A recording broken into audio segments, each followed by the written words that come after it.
Okay, so good morning, Miss Katrina. Welcome to Good your morning, sir. masterclass in marriage and family relationships. We are Yes po. actually developing this course into a masteral course ng 1 year sa isang school sa Cavite. Kami lang yung nag-o-offer ng ganitong masteral course or master class about the marriage and family relationship. Kasi sa UP Diliman or sa University of the Philippines, family development lang yung kanilang ino-offer doon. Pero yung mismong marriage, wala, tayo lang. Mm. Kami lang halos yung nag-o-offer ng marriage course. And this is not just focused on the marriage, but also on the family law, no? Marriage and family laws, kaya magkarugtong yun. Kasi dependent yung family sa marriage. Diba? Ang family daw, foundation ng Estado. At yung marriage naman, foundation ng family. So magkakarugtong yan. The state, the family, and the marriage.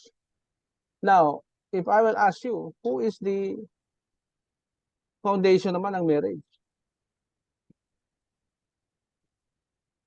Foundation. Attest to your mentality. Who is the foundation in the marriage? Mm.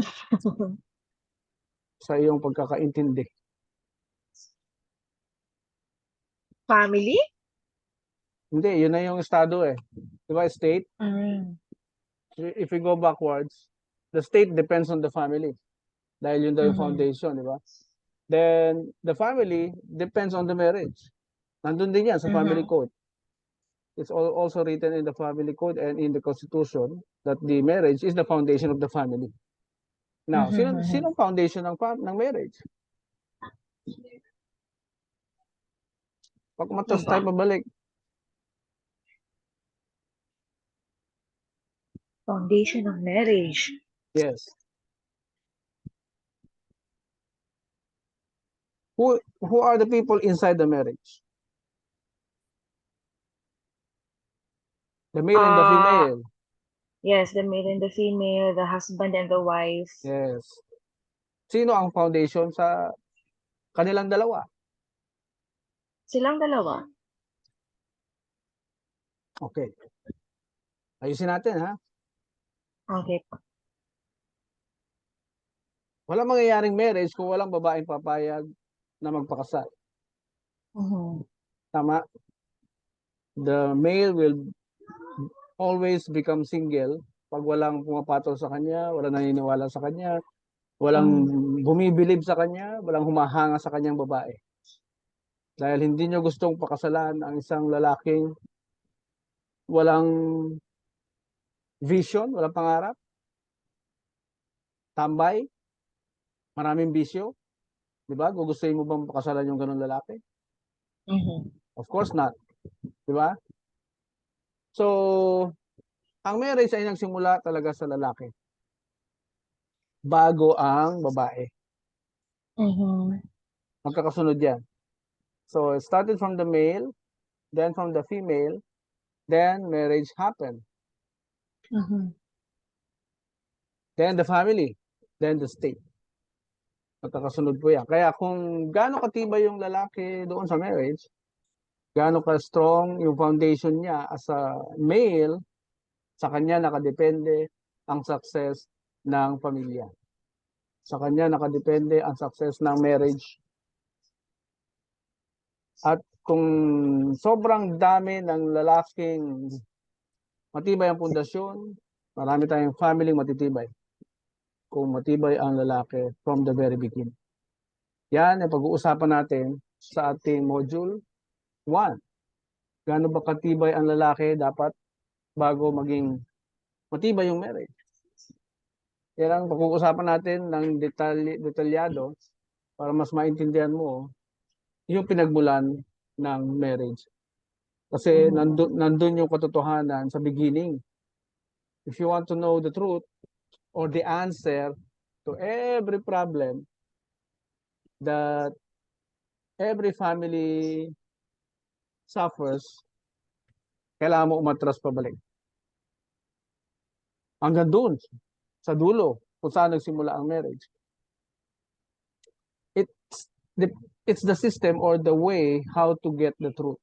No, because the truth will set you free. Set you free from what? From misunderstanding, miscommunication, misapprehension. Diba?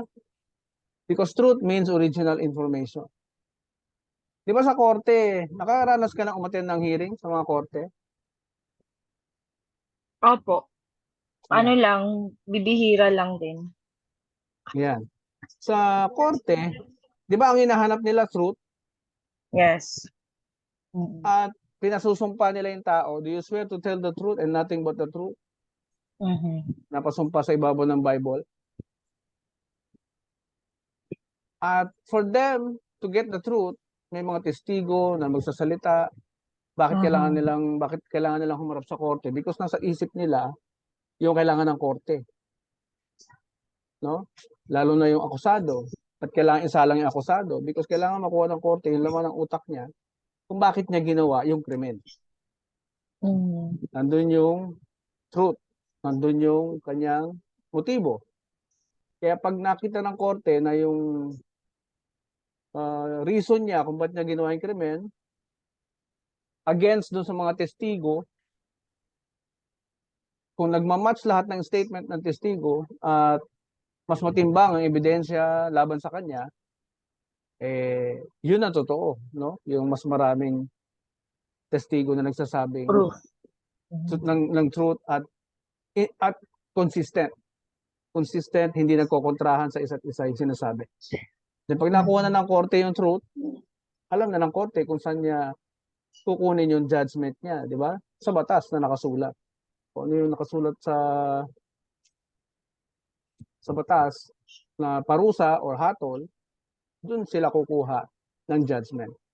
Okay? That's how our system works. Mhm. And in our daily lives, for us to get to the truth also, sa mga problemang nararanasan natin. Halimbawa, may lumapit sa mesa mo, may mag-asawang, may mag-inang humihingi ng tulong sa opisina mo. Siyempre, hindi kasama yung husband. Anong reklamo po ninyo, ma'am, Mrs.?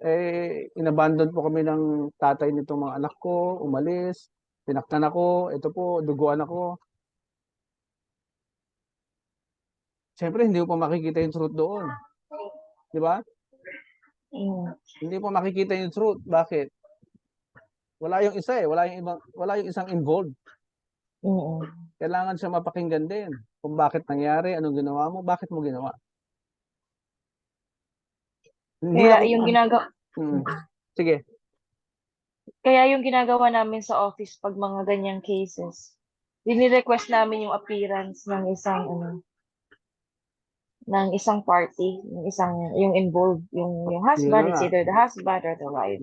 yun na nga. Kasi importante na mapakinggan talaga yung both sides ng story nila.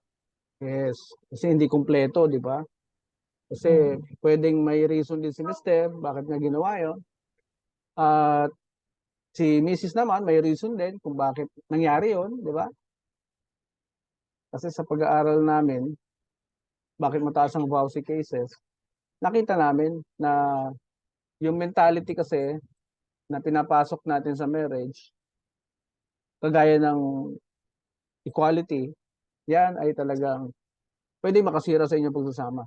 Pag inisip mo, dinala mo yung mentality, concept sa inyong pagsasama, wala kayo ibang gagawin araw-araw kundi mag-clash, mag-argument, magtalo. Dahil iniisip nyo dalawa na kayo ay parehong may rights to lead the family. Kaya doon nagsisimula ang stress natin.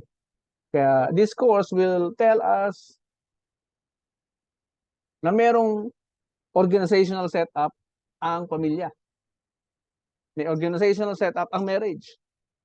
May organizational setup ang male and female. Malalaman natin lahat yan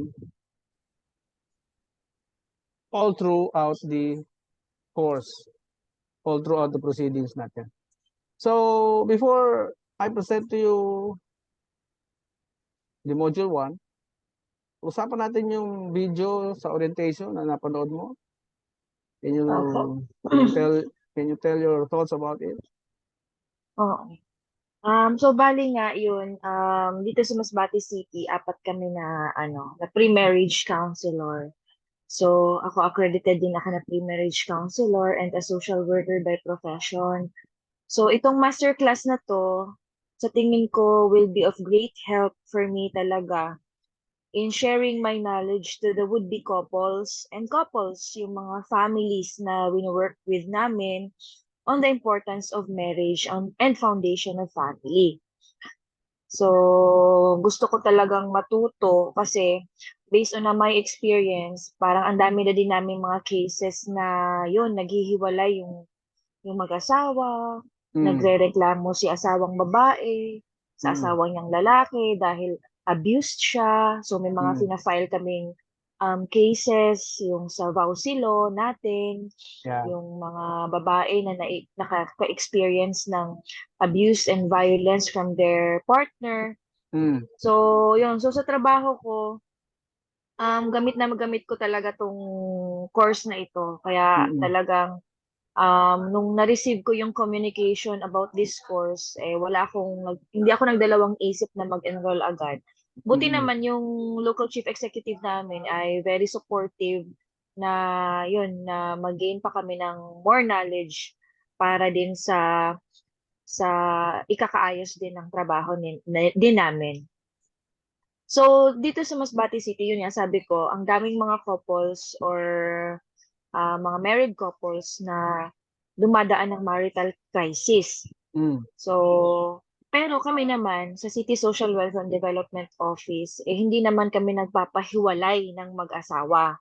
mm, Kundi, sabi ko nga kanina, once na may pumunta sa opisina namin at magreklamo against her husband, yung ginagawa namin is to request for the appearance of the husband so that doon mismo sa opisina mapag-usapan ano ba talaga yung naging problema.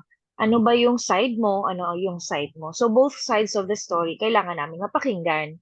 mm, So, pero pag malala na talaga yung pang-aabuso, na sabihin natin na umabot na sa physical mm, abuse.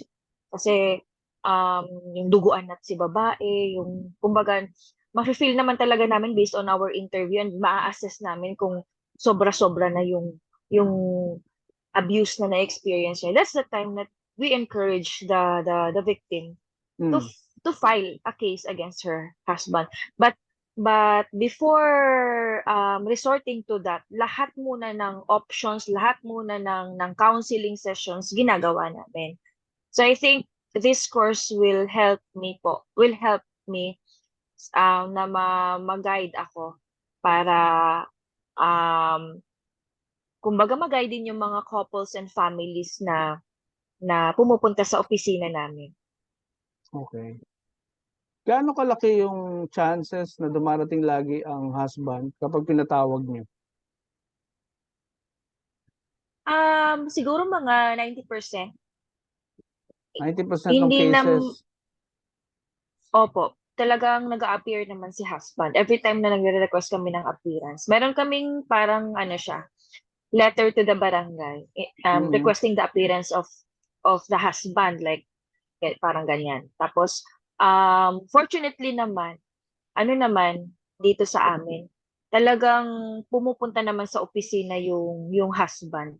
buti naman hindi pa nagtatago. Yes po, hindi naman. Ah, Pero pag mga rape cases, yun yung iba naman yun. nagtatago na Yung yun. mga rape cases to children, opo, tumatago talaga, umaalis dito, tumatago. Pero yung sa mga mag-asawa, couples, Mm, nag-a-appear naman po. buti naman. Very good. Okay. Present ko lang yung slides ko.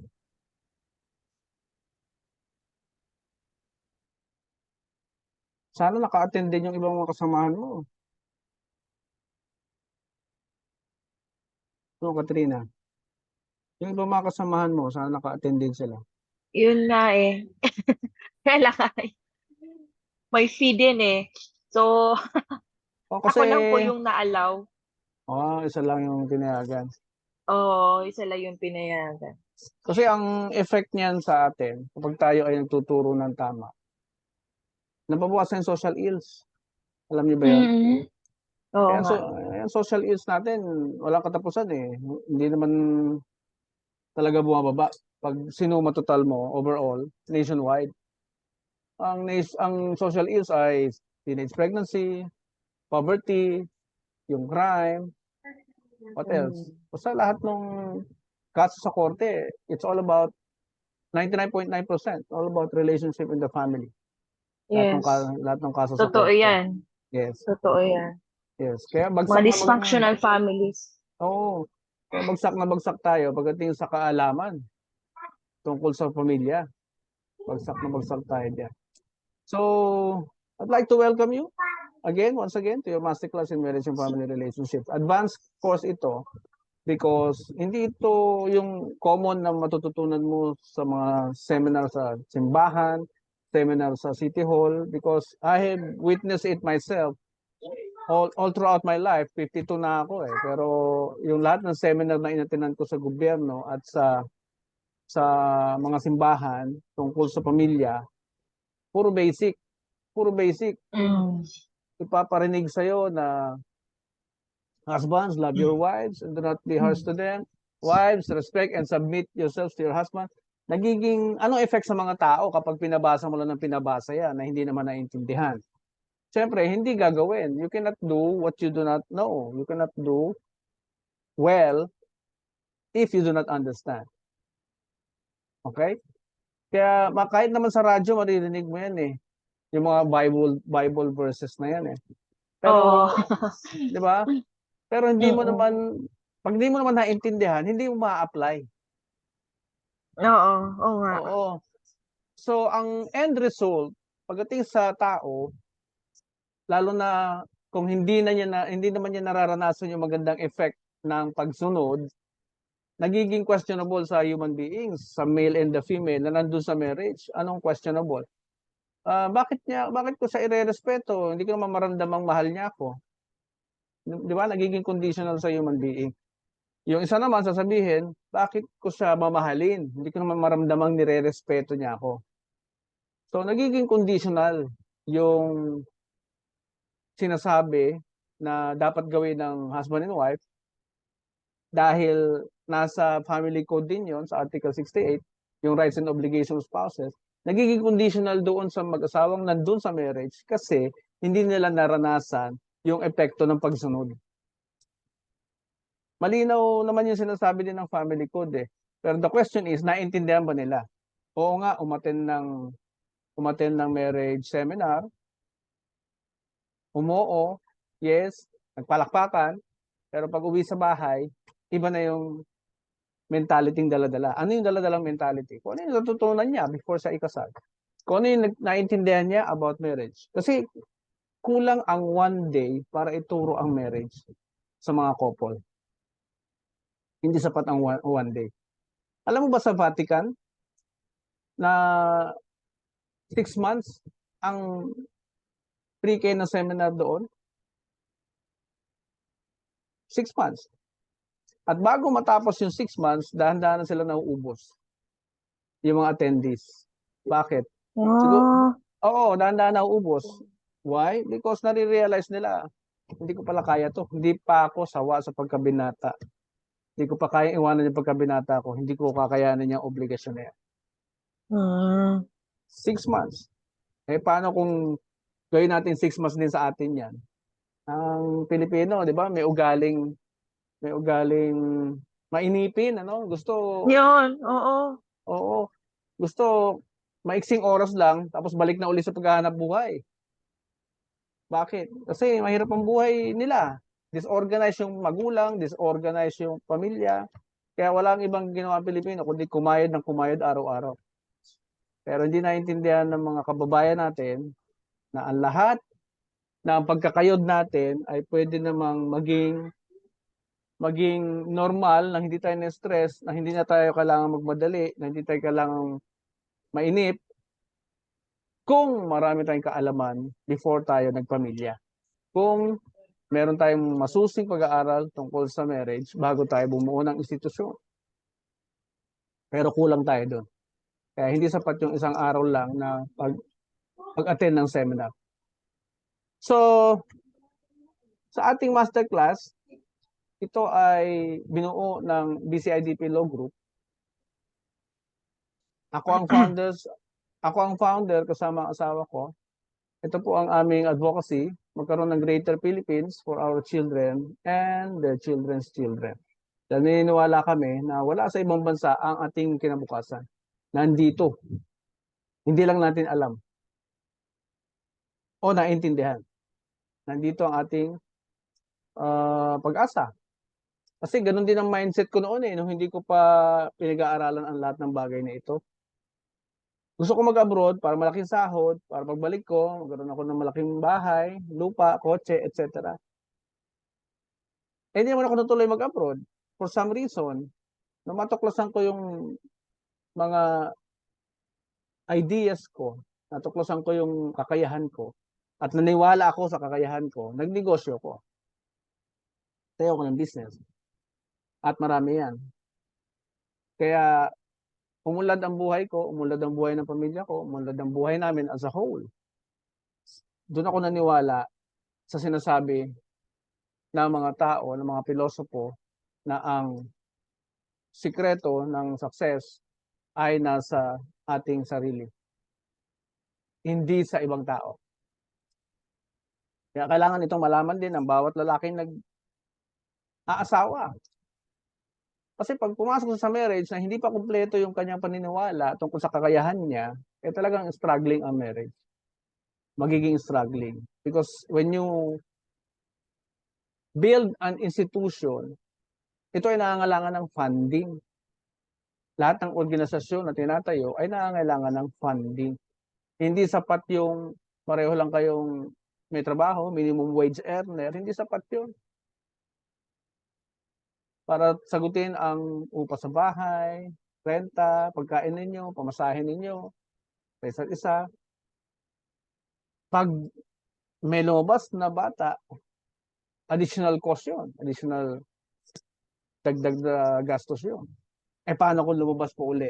Another year. So doon papasok naman yung family planning, ano? Kung kailan dumami na yung anak, saka nag-aaral ng family planning.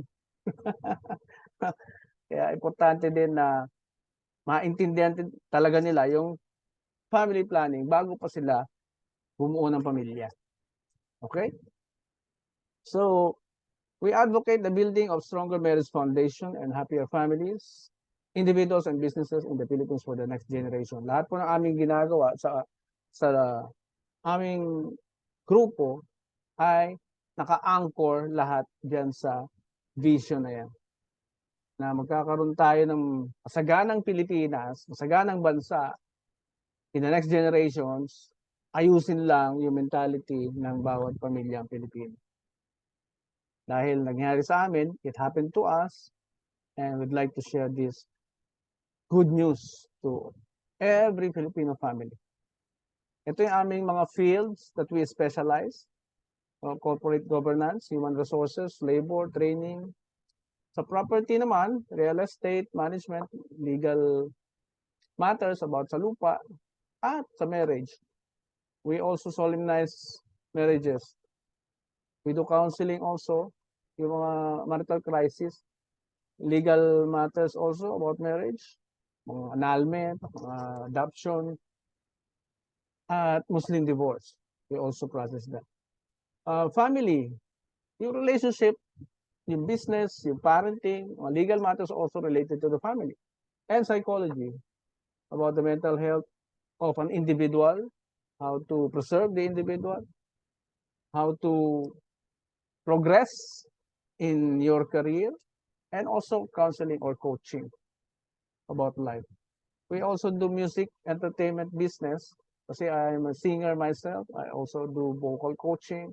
We also handle talents and events management.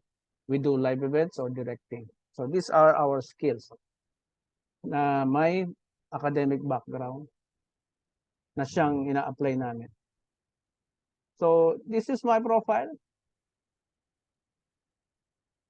Natin yung... Are you still there? Yes Okay. po. Ayan. Listening, yes po. Kaya akala ko. Pwede ka naman mag-breakfast or mag-snack habang nagle-lesson tayo. I'm Dr. Angelo Ibase. I have a doctorate degree in philosophy, major in theology, and MBA at Philippine Christian University in TAF. First semester. Medyo tumigil ako dyan sa MBA na yun, tapos makita ang ulo ko. Kasi ang dami ko ng businesses. Dami ko ng businesses, tapos yung tinuturo nila, halos nalampasan ko na, no? Nalampasan ko na, kaya I have to find another school. Much better in teaching business. Kasi ahead na ako sa professor And also in Ateneo de Manila Graduate School of Business, about corporate governance, business management, negotiation, and training. De La Salle also, human capital management, realty laws management, professional events management. These are all related to our businesses. I have 2 bachelor degrees, psychology and political science, from Arellano and UMAC, University of Makati. And also, I took up a certificate program in Katarungan Pambarangay Law. Nag-usapan namin yung buong batas ng Katarungan Pambarangay. Kasi dyan napupunta ang problema ng mga bahay. Pag hindi nagkasundo sa loob ng tahanan nila, sila ay lalabas, pupunta ng barangay. At pag napunta na ng barangay ang kaso, ang problema nila, ang disputes nila, yan ay pwedeng umakyat sa korte. Hindi na nila kontrolado yun pag nasa kamay na ng iba yung kanilang problema. Okay? Kaya mahalaga na doon pa lang sa loob ng tahanan ay maayos na yung problema. At di na umabot kay Tulfo. No? Kaya dyan nagkaroon ng chance si Tulfo Dahil sa hindi ma-handle ng barangay, hindi ma-handle ng mga ahensyang ng gobyerno, yung mga problema ng pamilya, pati ng mga individual, ay nakaisip si Tulfo ng programa na tatakbuhan ng mga tao sa oras ng kagipitan. Ang ginagawa lang naman ni Tulfo, nire-refer lang naman yan sa mga ahensya, di ba? Tatawagan yung ahensya, o ito, may tao kami na nirereklamo dito. Kaya doon siya sumikat. Nagamit niya yung opportunity na yun because of the inability of our government offices to address those problems. Okay? And paralegal studies also in UP Law School and theology at the Manila Philippines Institute of Religion. I'm a retired bishop of the Mormon Church. No? Kung makikita mo yung kami nakikita kayo mga simbahan dyan sa inyo na may naka-necktie na puti, mga Amerikano, that's the Mormon Church. So I'm a retired bishop of that church. Ngayon, hindi na ako religious because I discovered na ang religions will keep you ignorant. The religions will keep you following them, no? Sunod ka na sunod without thinking. Minamanipulate nila ang tao. They also teach things na pabor lang sa kanila. So as we progress in this session, malalaman mo yung mga sekreto na ginagawa ng mga religions, why we are still not progressing in this country. Kahit na sobrang makadiyos tayo, sobrang Kristiyano tayo, bakit ang dami pa rin mahihirap? So yun ang ating pag-uusapan. Dahil meron tayong hindi nalalaman na tinatago nila sa atin. Okay? I'm a paralegal practitioner from 1990 to present. I had been in the actual practice of marriage and family laws, enforcement, or application for over 30 years now, working with reputable senior lawyers of the following law firms. Galing ako sa Puruganan, Chatotan, and LSR. This is a law firm filled with magagaling na lawyers talaga from UP. From UP Law sila. At natutunan ko sa kanila kung paano mag-isip, paano dumiskarte, paano mag-research, paano mag-depensa, paano mag-argument ayon sa batas, ayon sa logic, ayon sa common sense. I learned a lot from them. And Iba ako sa paralegal na mami-meet mo. Ano yung paralegal na pwede mo ma-meet? Sila, ang ginagawa lang nila, pagka dating mga messenger yan, pero ginawang paralegal. Pero in reality, ang totoong trabaho ng paralegal ay parang lawyer din. Wala nga lang license. Now they are working it to be licensed sa Congress. Merong bill na pinasa to professionalize the paralegal position. Parang nursing na kailangan ng license, parang real estate broker na kailangan ng license. The paralegal Maganda yun. will also be licensed soon. Pero nakapending pa sa Congress. And also at the Nogales Law Offices, and currently, PCIDP Law Offices. Ako ang founder niyan. So before, I'm working with lawyers. Now, lawyers are working for me. Okay? Pag hindi kailangan ng lawyer, ako yun. Umaharap ako. Like yung mga adoption sa DSWD. Di ba? Hindi naman kailangan ng Oo. lawyer. Hindi naman kailangan ng lawyer dyan eh. Oo. Kailangan mo Oo. malaman yung sistema. Diba? Proseso. Proseso, i-comply, yung kailangan gawin at i-submit. Yan. I'm a book author. I wrote a book entitled Tamang Guide sa Pakikipaghiwalay o Pag-preserve ng Marriage. And this book is a product of 2 years pandemic. Imbes na nagmukmuk kami sa bahay at naghintay ng ayuda, kami mag-asawa ay nag-aaral. Binaligtad namin ang family code, binaligtad namin ang mga batas. Bakit marami pa rin nasisirang pamilya despite the existing of these laws? Kaya hinanap ko yung sagot because hindi ako pumayag na normal ba na nag-aaway ang mag-asawa? Hindi ako pumayag doon. Hindi ko tinanggap na normal sa mag-asawa ang nag-aaway. Alam mo kung ano yung tinanggap ko, Katrina? Opo, ano yun? Normal sa mag-asawa ang nagdi-discuss, hindi ang nag-aaway. Mm. Papalitan lang natin yung terminology natin. Ano? Kasi pag Mm. away talaga, sagutan, palitan ng gusto. Ito ang tama, ito ang gawin natin. Sasabihin ng asawa mo, ito ang tama, sundin mo ako, akong lalaki, di ba? Merong ganong mga lumalabas sa bibig natin. Pero ang totoo niyan, wala naman sanang argumento or sagutan between the male and the female kung naintindihan lang nila yung posisyon ng bawat isa. Okay? Yung positioning. From the beginning, inayos na ng Diyos yan eh. Ano ba yung positioning ng male and female? Inayos niya para hindi tayo mag-clash, mag-gera sa loob ng tahanan.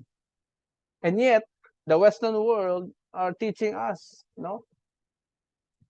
This equality, teaching us this Magna Carta for women, teaching us to have a law against VAUSI, to have a law against this child trafficking, blah, blah, blah. May mga batas na ginagawa natin because obligado tayong sumunod sa sinabi ng United Nations. At sa aming pag-aaral, natuklasan namin na hindi lahat ng batas na dinidikta ng United Nations ay naka-align sa Bible. Hindi lahat naka-align. Dahil ang pamilya ay creation ng Diyos. Naniniwala ka ba doon, Katrina? Oo, siyempre. Diba? Lahat ng philosopher or scientist na nabuhay, na nakilala ko, dito sa mga librong ito, sa likod ko, ay wala sa kanila na nagsabi na ang family ay hindi creation ng Diyos.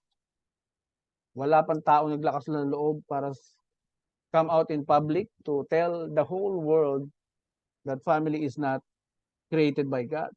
Wala pa. Why? Because obviously, lahat ng nangyayari sa pamilya, lahat ng solusyon na kailangan ng pamilya ay nandoon sa Bible. Bakit? Kasi kung sino ang naggawa ng produkto, yung creator ng product, siya yung merong better idea to tell you kung bakit nagmamalfunction yung produkto mo. Kasi siya yung nag-design, no?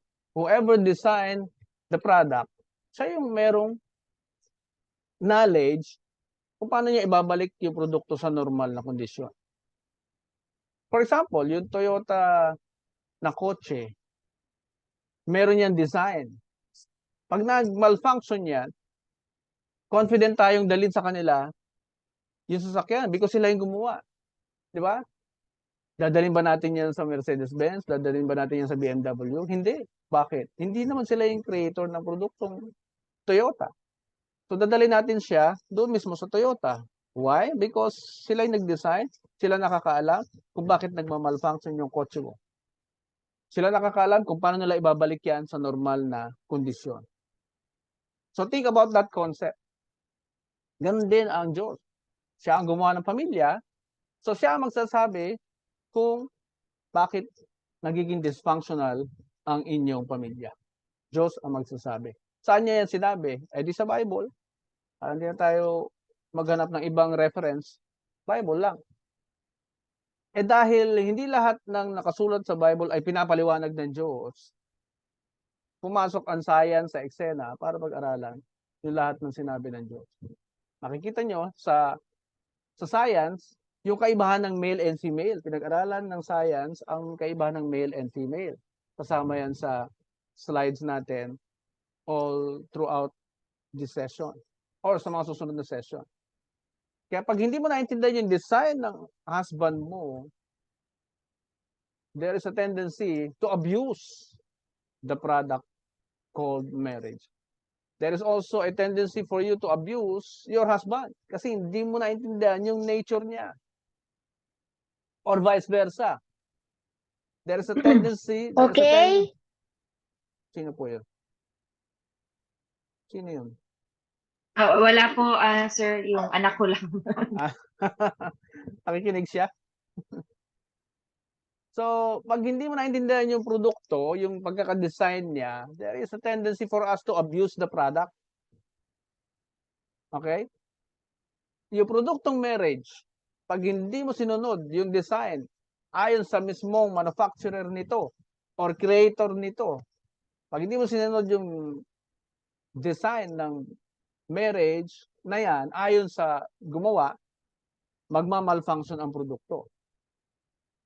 At ang tawag doon ay abuse. Saan galing salitang abuse? It's from the word abnormal use. Abnormal use because hindi siya ginagamit sa normal na paraan. Kaya ang dysfunctional marriage, ang dysfunctional family means or only means that there is an abuse happening in the product. Okay? Kaya nandyan po yan sa aking pag-aaral sa aklat na yan. Alam mo ba, ang susunod na book na ginagawa ko ngayon, ang title ay The Family, Philippines Weakest Foundation. Philippines Weakest Foundation. Yan po ang aking ongoing ngayon na next book.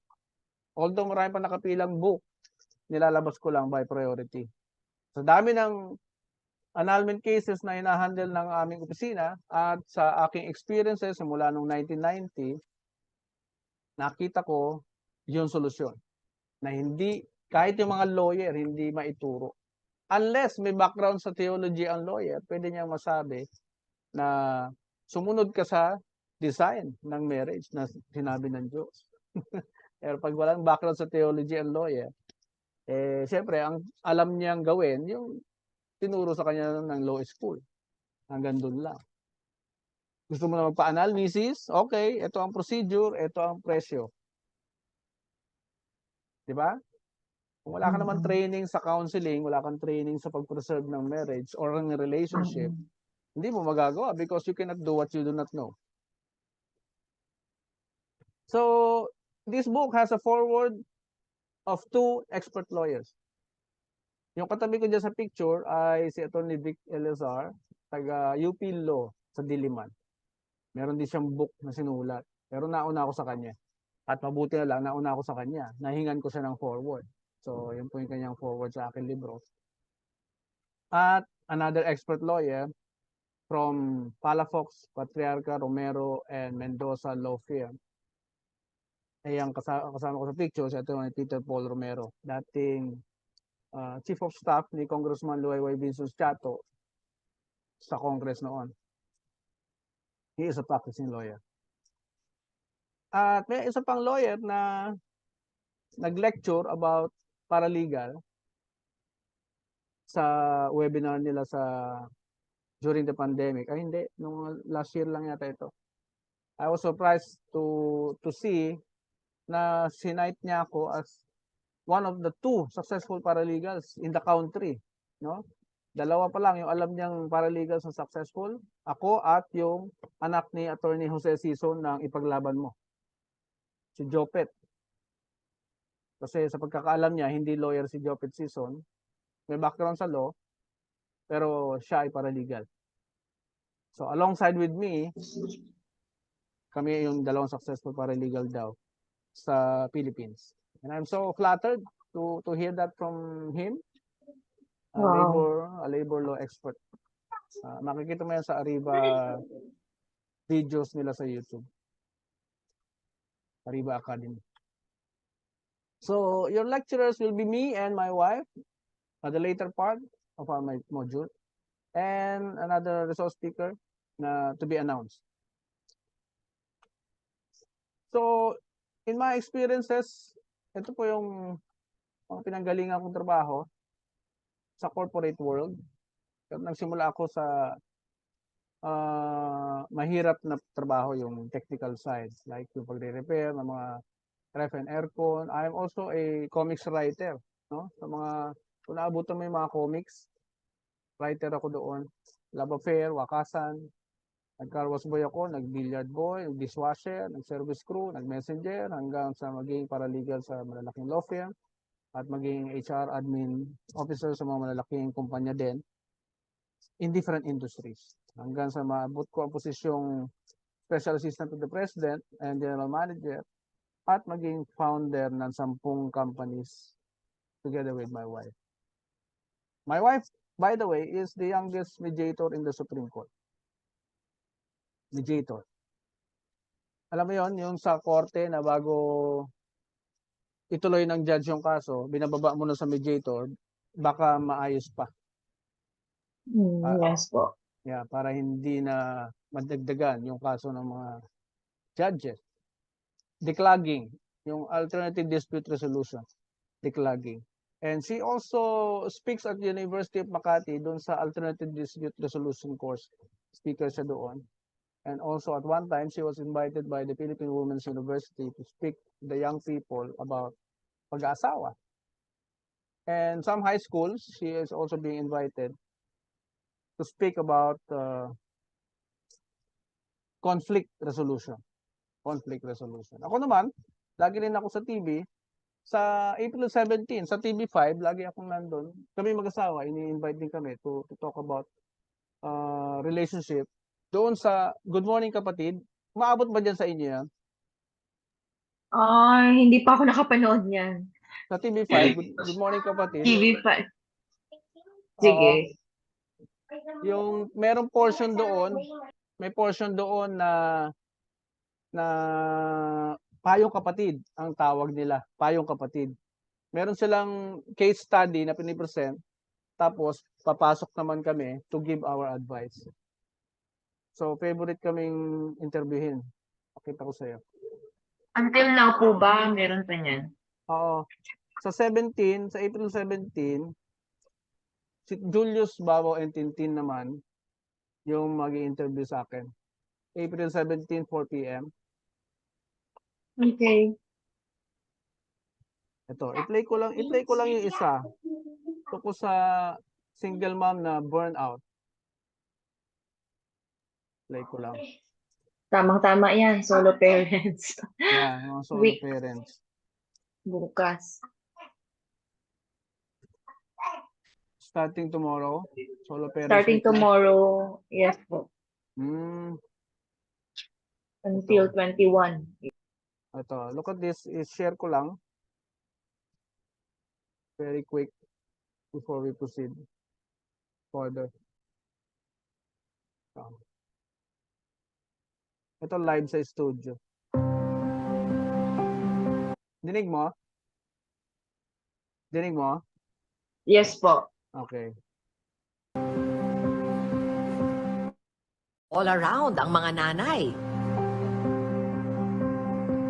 Masipag kung masipag. Maparaan kung maparaan. Pero kung minsan, nauubos din. Yan ang nararanasan ni Mary Rose na pinagsasabay ang pag-aaral, pagtatrabaho at pag-aalaga sa kanyang anak. Sa pag on the day ko or pagiging choreographer ko. Usually minsan kapag may turo ako ng sayaw, papaasikaso ko muna yung anak ko sa ate ko. Buo raw ang desisyon ni Mary Rose na ipagpatuloy ang kanyang pag-aaral sa kabila ng mga pagsubok.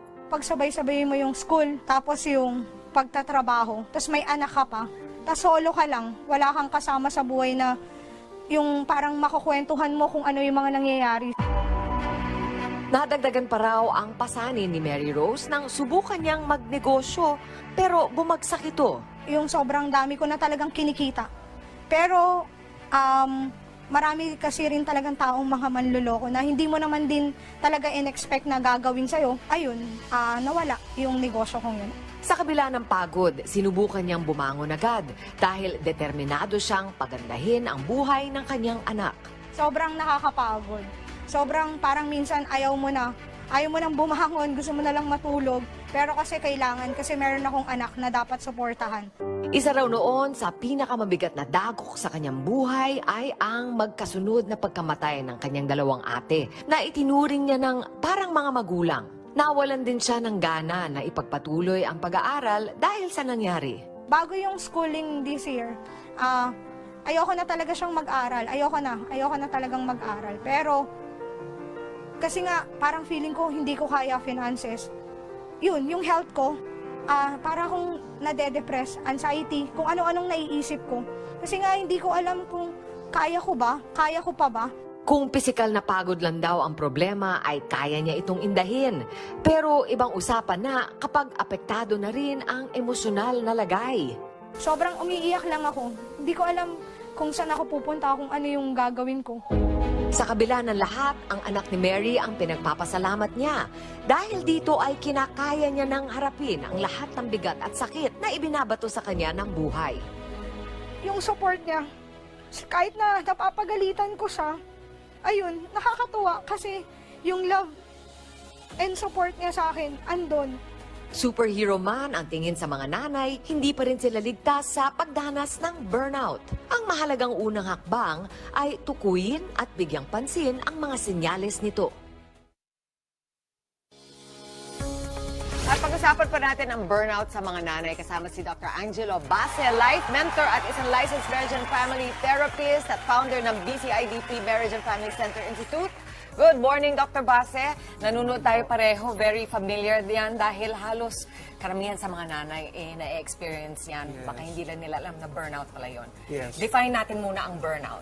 Ang burnout ay isang pakiramdam daw na dating figure of speech lang. Pero ngayon, 4 years ago, naging medical Term diagnosis na siya. Ayon sa World Health Organization, Yes po. 4 years ago. So, ito yung period sa buhay ng tao or sa buhay ng mga nanay na sobrang pagod. Kasi sabay-sabay nang ginagawa yung lahat ng priorities.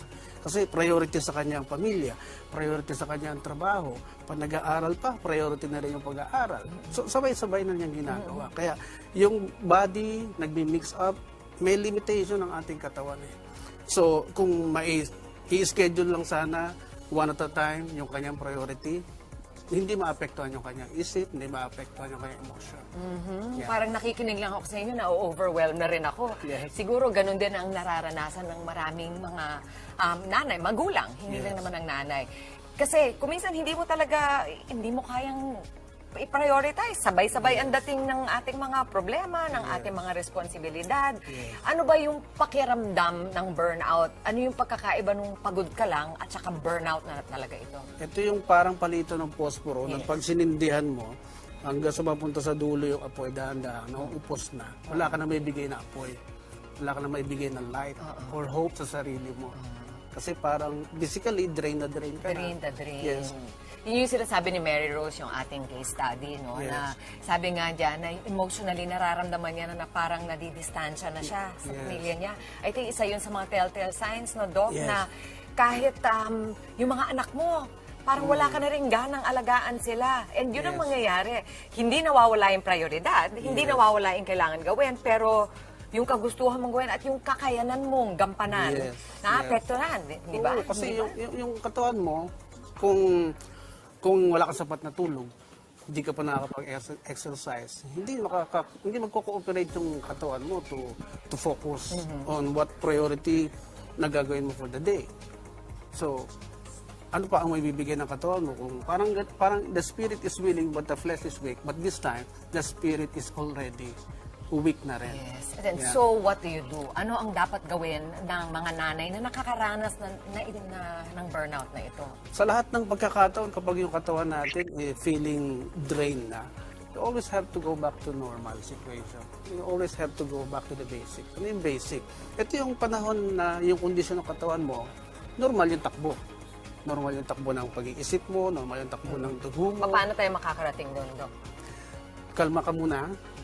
Kung sa tingin mo kailangan ng tulong ng isang medical doctor, lapit ka na. Okay.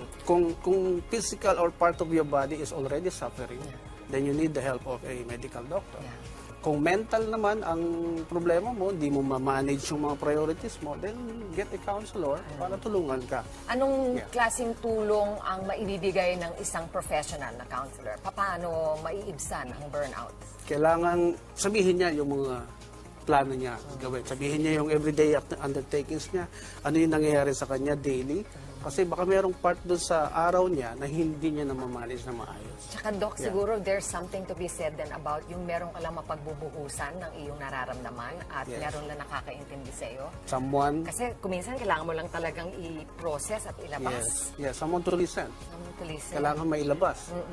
Kaya importante yung friendship, ano? Yung mga tamang Ayun, yung tao. support system. Yeah, yung tamang tao. Ano kaya ang magagawa ng mga kapamilya ninyo, yung mga kasama ninyo sa bahay para matulungan ang isang nanay, halimbawa, na malagpasan yung burnout? Kailangan sa mga family members na kasama niya, at least positibo mag-isip na nakahanda silang sumuporta anytime.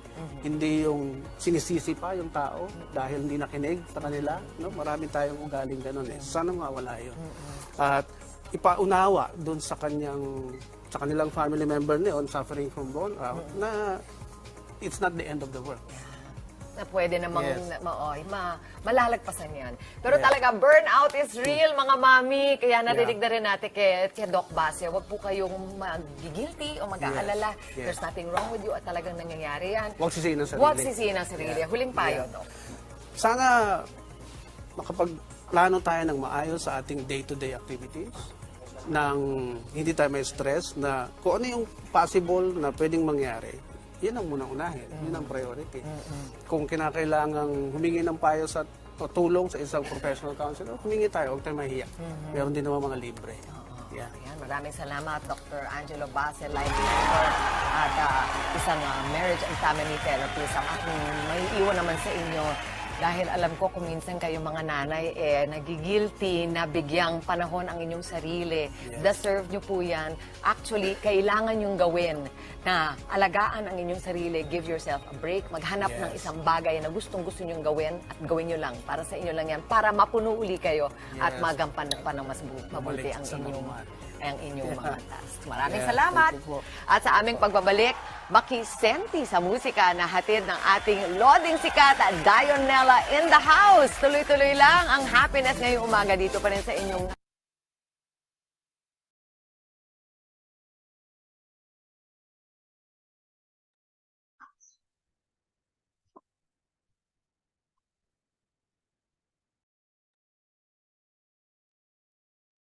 Ayan. Thank you for watching. Napakaganda ng video na yon. Oo, marami pang video doon, kaya lang baka maubos oras natin. So, pumunta na sila dito sa office twice. Ito rin yung background ko habang ini-interview nila ako. So, sila na yung pumupunta. Hindi na sa studio. Oo. Oo. Minsan na-interview ako about vasectomy, about house husband, yung mga taong bahay na husband. Oo. Na-interview din yung wife ko tungkol sa basta pag marriage and family relationship, kami yung resource speakers nila. So sa April 17, abangan mo ako sa Julius Babaw and Tintin Bersolo show. April 17, alas 4, Channel 5. Sige po, sir. Ako yung guest speaker nila. Okay. So, nandito na tayo sa aking introduction, ang pinaka first thing na gusto kong matutunan mo is about the word priority. Priority. Kung ano ang nagiging success ng isang tao, ng isang career, ng isang pamilya, ng isang marriage, ng isang business, ito ang source. It's all about their priority. Kasi pag may priority ka, syempre nakatutok lahat doon yung kilos, salita, gawa mo eh. 'Di ba? Because that is your priority. Kaya lang ang nangyayari, dumadami yung priorities natin because we want to multitask, we want to solve all of these problems all together at the same time, which is wrong. Kaya nagiging burnout nga yung mga nanay, sabi ko dun sa interview, because sabay-sabay ginagawa yung lahat ng priorities. Siyempre, priority yung anak, priority yung negosyo, kailangan nilang kumain, no? Pinagsasabay-sabay. Kaya importante na unahin muna yung behavioral pattern. Paano ba inuumpisahan yung araw niya in a day? Ano ba yung priority niya sa paggising niya? Kung nagigising siya ng 7, ano ang ginagawa mo? By 8, by 9, by 10? Kailangan himay-himayin eh. So sa buhay natin, let's not do all of these priorities on the same day. Talagang mabuburn out ka niya, mapapagod ka. Isa-isa lang, one at a time. So, pag priority, sa lesson natin, ito ang ating kailangan isipin lagi. Principles.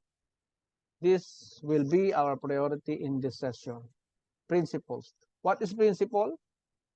Again, for us to know the truth, malaman natin katotohanan, balikan natin pa atras. Merong meaning ang isang salita. Bawat words na na-encounter natin, lagi yung may pinagmulan. Bakit siya nabuong salita? Bakit siya, saan at kailan siya nabuo? And that is called etymology. The etymology of the word principles ay from the word prince, which means first. In the kingdom days, na may king and queen, which is still happening naman up to now. Like in Thailand, there is a king and queen. They are kingdom or monarchy kind of government. The same with Brunei, the same with the kingdom of Saudi Arabia, and the rest of the countries that is not democratic. Okay?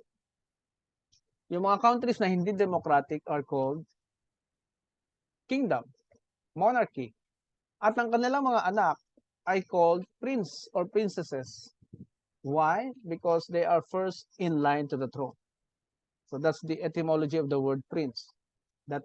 Which means they are first in line to the throne. Combined with the word pos in Greek, which means principle, it is fundamental, tenet, law, doctrine, root, basis, foundation, origin. Na doble yung doctrine. Pag sinabing fundamental, tenet, or foundation, or origin, or ugat, root, or basehan, it only means, dito nagsimula ang lahat. Yan yung pundasyon niya, yan yung doktrina niya, diyan nakakapit yung lahat ng sumunod na lumabas after that. So, in other words, principle also means first law. Bigyan kita ng example ng first law, principle. Ito yung hindi natin ginawa, hindi ginawa ng human beings, kahit sino, hindi creation ng Estado, hindi creation ng Kongreso, hindi creation ng Senado. Hindi rin control ni numan. Hindi control ng kahit sinong matalinong scientist. Hindi niya kayang baguhin, i-amend, or i-revise ang principle. Pag sinorvey ko nga ito sa mga kina-counseling namin sa mga city hall din, pag tinanong ko, what is principle? Ang common na sinasagot, ikaw, gusto kong malaman ko na sinasagot mo, anong meaning ng principle para sa'yo? Katrina. Hindi ko pala na-share. Pala ko naka-share. Yan. Are you there, Katrina? Yes po, yes. Yan. I was talking about, hindi ko na-share yung slides. Ito, nakikita mo na. Can you see my slides now? Yes po, Yan. nakikita ko po. Yan. So, ano pagkakaintindi mo sa principles before you hear this meaning? Ano pagkakaintindi mo?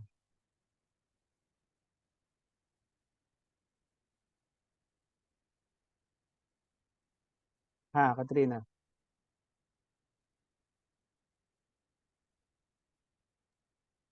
Hello? Yes. Sir, yung principle, katotohanan? Totohanan. At pinaka-common na sagot ng mga Pilipino, average Pilipino ay paniniwala. Paniniwala. Which is not. Hindi ito paniniwala. Kasi yung paniniwala is closer to belief, di ba? Closer to belief or basis ng iyong mga aksyon, basis ng iyong opinion, basis ng iyong paniniwala kung sa isang bagay. Di ba? Which is not. Principle is a first law. Kagaya ng ignorance of the law excuses no one. Kaya mo bang kontrahin yun? Kaya mo bang i-revise yun? Or i-amend? Kaya mo bang debatihin yun? Ha? Katrina? Hindi. Hindi kaya, di ba? Hindi. Oo. It's a legal Totoo naman principle. yun. Oo. Na hindi ka pwedeng mag-excuse sa judge na hindi ko alam, sir, pasensya na. Oo. Oo. Hindi ko po alam, judge, na Hindi hindi talaga pala pwede. yan, na hindi pala dapat saktan ang asawa. Hindi Diba? ko alam na hindi pala dapat saktan ang asawa. Hindi naman pwede yun. Oo nga, di ba? Mm. Hindi excuse yung ignorance natin. That is a principle. Oh, another principle. Buddha, from Buddha ito. Principle ito.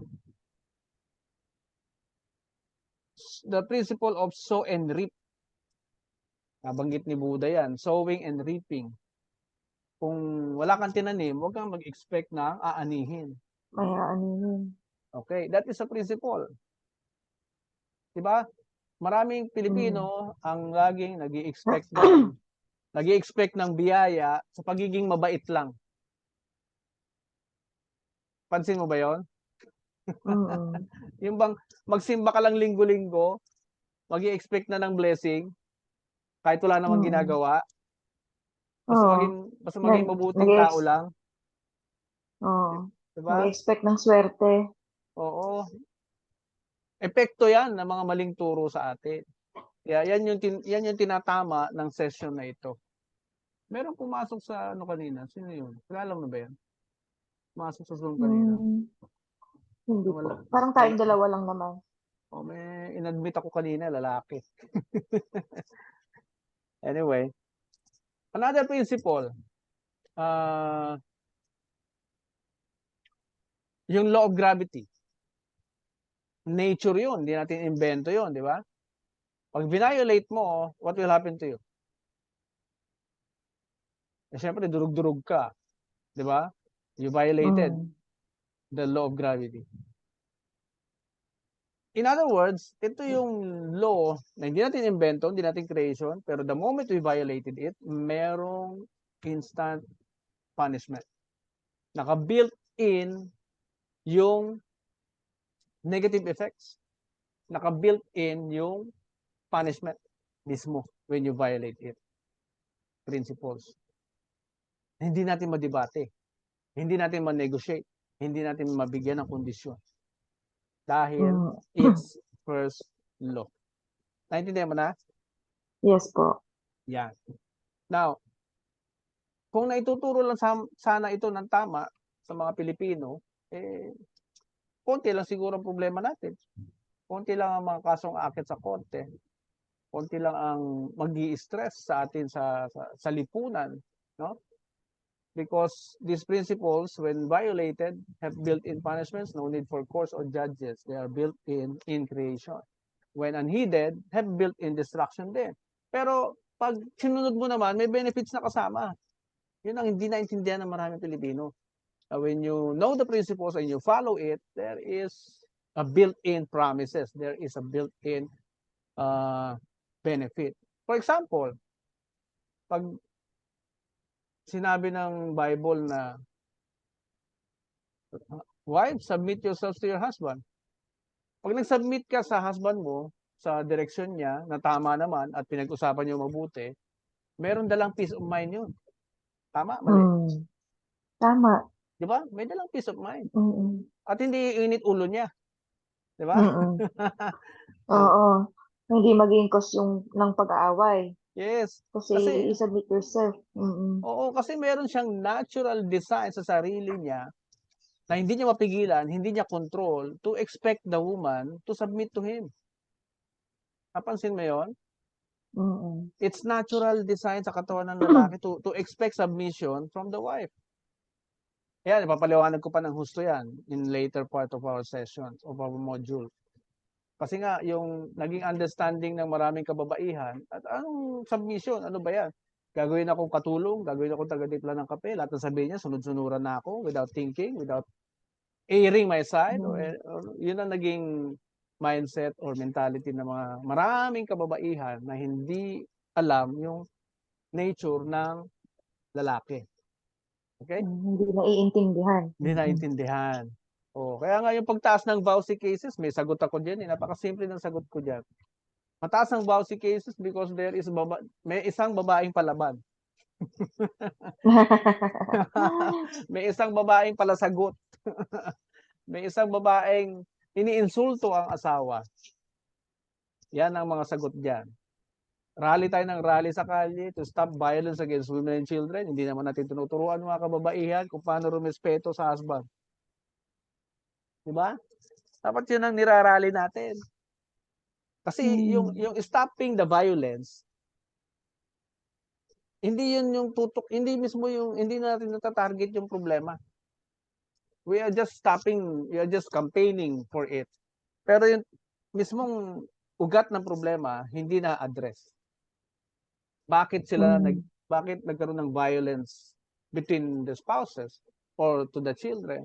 Meron pa ring pinagmulan, di ba? Meron pa ring source yan. Kaya yun ang dapat ina-address, yung source ng problema. So, in principles, we can never argue. No human being can. We cannot give conditions or principles before we obey. We are not entitled to our opinions on principles, and we can only choose to obey to benefit from it. Kung gusto mong magkaroon ka ng peace of mind, just follow it. Our scientists have also discovered the law of thermodynamics, law of inertia, law of gravity, and these are laws of the universe.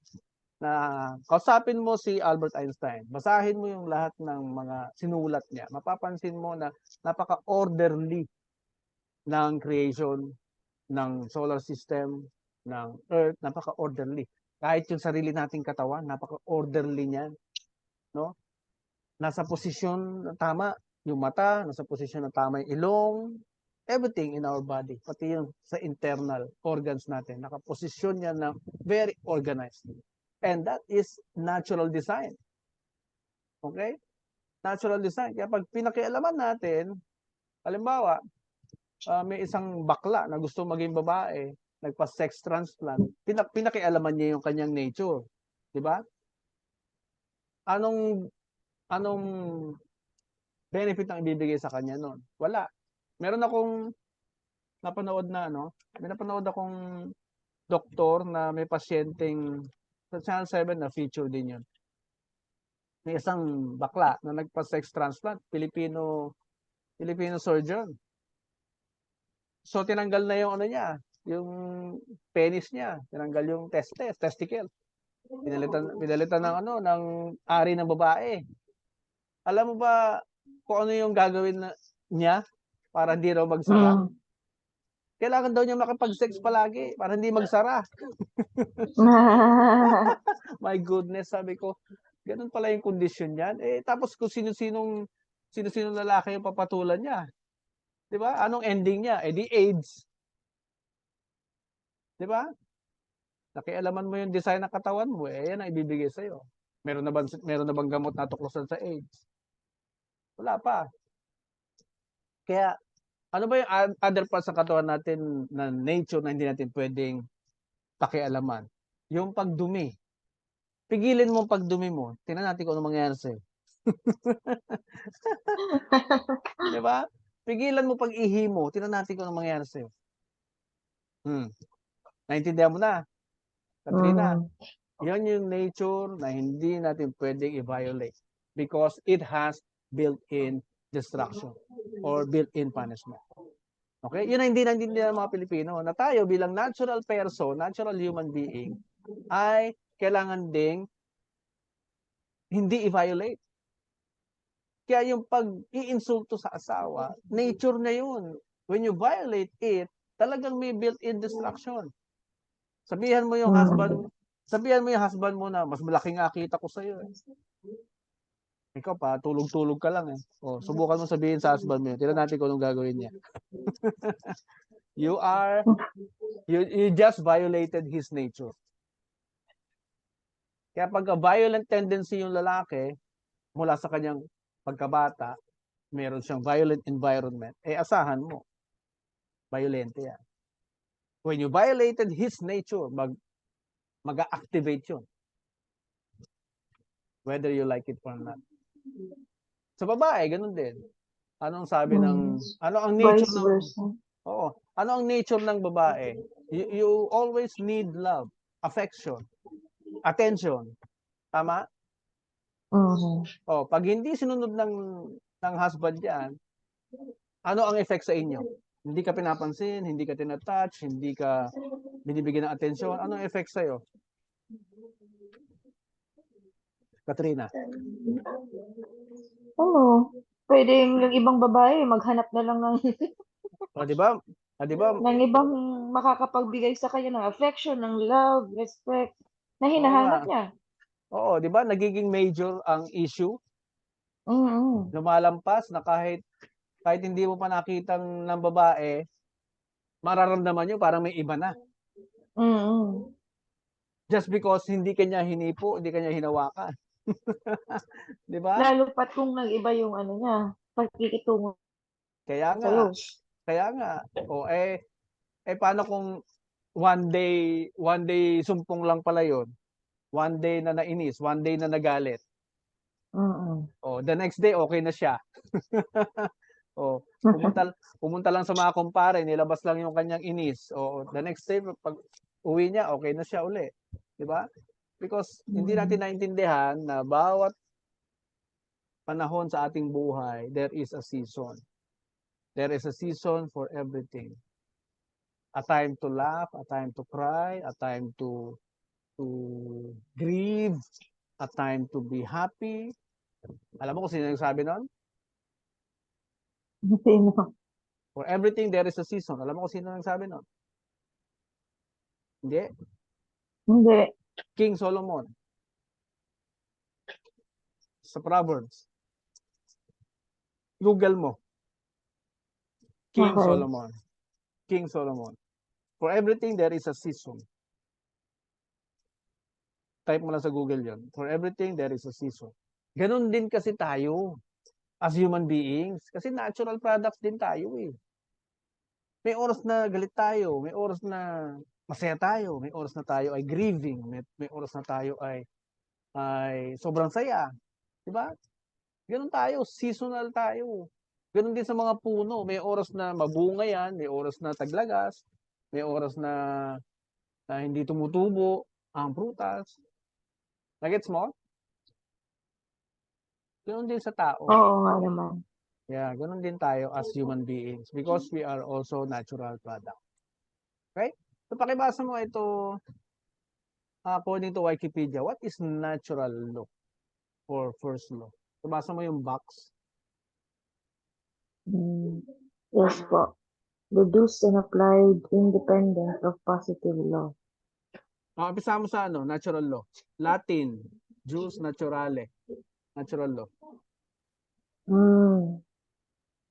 Latin. Jus naturale. Lex naturalis. Is a system. Is a system of law based on a close observation of human nature and based on values intrinsic to human nature that can be deduced and applied independent of positive law. Tuloy mo. According to According to natural law theory, all people have inherent rights conferred conferred not by act of legislation but by God, nature, and reason. Yan. Natural law theory can also refer to theories of ethics, theories of politics, theories of civil law, and theories of religious morality. Yan.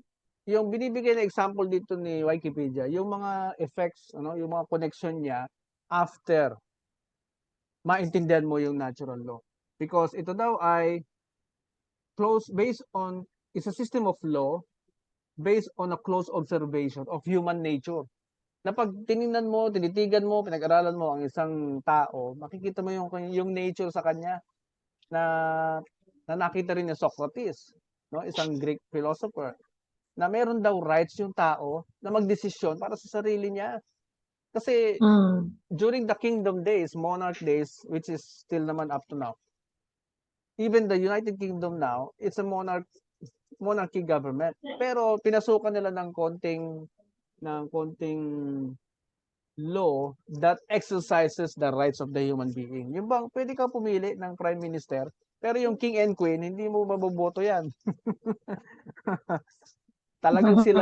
talagang sila yun, bloodline talaga yun. Magi-stay sila diyan sa trono nila dahil ang kingdom ay by blood, hindi by vote of the people. Okay? Yun ang kaibahan ng kingdom sa democracy, sa demokrasya. Kaya nagkaroon ng prime minister sa mga monarch governments para lang magkaroon ng boses yung mga tao para iparating sa gobyerno yung kanilang hinaing through the prime minister. Through the prime minister. Kasi sa kingdom government, hindi ka entitled sa opinion, wala kang rights magsalita, wala kang rights bumoto. Kung anong sinabi ng king, it is the law. Kung anong sinabi ng king and queen sa gobyerno, wala kang choice magsalita, wala kang choice kumontra, hindi ka entitled doon. Yun ang kaibahan ng kingdom sa democracy. Naintindihan mo na? Kaya yung positive law na sinasabi dito ay mga batas na nakakatulong daw sa atin. Okay? Applied independent of positive law. Kumbaga, hiwalay siya sa mga batas na nakakatulong because itong law na to na natural ay hindi sakop ng estado o according to natural law theory, they are conferred not by act of legislation but by God, nature, or reason. Hindi galing sa Kongreso, hindi galing sa Estado o sa Senado yung natural law. Naintindihan mo na, Katrina? Yes po, yes po. Okay, very good. Time check natin. Ay, anong oras na? 10:43. Oh, overtime na pala tayo. How do you find this session so far? So far, dami kong natutunan agad. Oo nga, Marami diba? pa talaga akong kailangan matutunan eh. First session pa lang yan, ha? So, I have to stop in this module, in this slide. Yes po, sir. Tuloy natin next Sunday. Perfect ba yung Sunday para sa'yo na schedule? Na morning? Opo, okay naman po na morning. O sige, tuloy muna natin Nagpapa-opisina din kasi ako na afternoon. okay. Okay. So, that ends our session today. This is Dr. Angelo Ibase, your speaker. And I will also be your speaker in the next module. Marami pa akong module na ako lang yung makakapag-explain kasi sabi nung wife ko.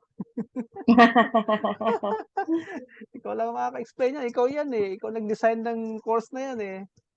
So, last night, may mga pastor akong in attendance doon sa orientation. Kasi magkakasabay sana kayo eh. Doon sa orientation. Oo, ay kagabi sila na schedule. Ang dami nila. Naghintay talaga sila sa akin. At nakita nila yung benefits na natutunan na nila eh. Kahit natutunan na nila lahat, kahit may doctorate pa daw sila. Yun pala, marami pa silang kailangan matutunan. So, malaki ang desire nila to help the state na mabawasan din yung social ills. Kaya nga ang tawag ko dito is a course for nation builders. mga totoong nation builders. Kapag tama ang tinuturo natin. At pag naintindihan ng mga tao, yung ating turong tama, makakagawa sila ng tamang desisyon. Di ba? O, at ang bawat tamang desisyon ay nagbibigay ng tamang klase ng buhay. Okay? Yes po. So once again, thank you, Katrina, for your attendance and for your attention, for your participation also. We'll see you on next Sunday. Yes po, sir. Thank you po. Thank you Bye. then. Bye-bye.